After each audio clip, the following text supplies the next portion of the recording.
Hello বন্ধুরা, আশা করি সবাই ভালো আছেন। আপনাদের দেখছেন my channel talk of cinema. আর আমি এখন কথা বলবো ও রোমিও মুভিটা নিয়ে। তো চলুন কথা বলা যাক মুভিটা কেমন ছিল। তো এক কথায় আমি বলবো যে এই মুভিটা একটা অল এন্টারটেইনড প্যাকেজ, কারণ এটার মধ্যে এমন কিছু নাই যে আপনি পাবেন না। তো সব মিলিয়ে এটা হয়েছে একটা বোম প্যাকেজ।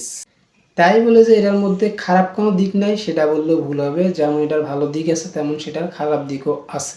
সবচেয়ে বেশি যে জিনিসটা খারাপ লাগছে সেটা হচ্ছে এই মুভির গল্পের যে প্রেজেন্টেশনের ব্যাপারটা। সেটা হয়তো বা সবার কাছে খারাপ লাগবে না, কিন্তু আমার কাছে লাগছে, কারণ আমার এরকম প্রেজেন্টেশন পছন্দ নয়। এই সবকিছু ডাইল খিচুড়ির মতো মনে হয়। এটা কেন বললাম?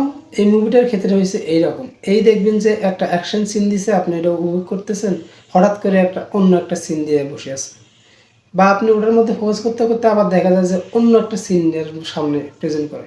তো এই রকমের জন্য পুরো মুভিটা যে আমি খারাপ বলবো সেটাও না, কিন্তু এই জিনিসটা আমার কাছে একটু খারাপই লাগছে। ভালো দিকগুলো নিয়েও একটু কথা বলি। প্রথমে বললাম এটা একটা বোম প্যাকেজ, অল এন্টারটেইন একটা প্যাকেজ হয়েছে মুভিটা।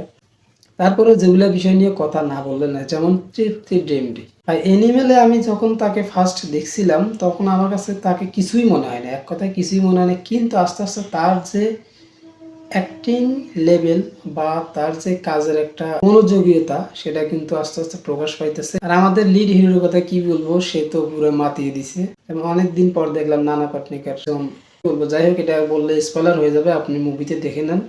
তো ওভারঅল আমাকে যদি বলেন মুভিটা কেমন ছিল, আমার কাছে মুভিটা সব দিক দিয়ে পারফেক্ট লাগছে। বিশেষ করে অ্যাকশন সিনগুলা দেখার সময় আমার মার্কো মুভির কথা মনে হয়েছে। তো এটা নিয়ে আর বেশি কথা বলবো না, আজ এই পর্যন্ত। আশা করি সবাই ভালো থাকবেন, দেখা হবে অন্য কোনো একটা ভিডিওতে।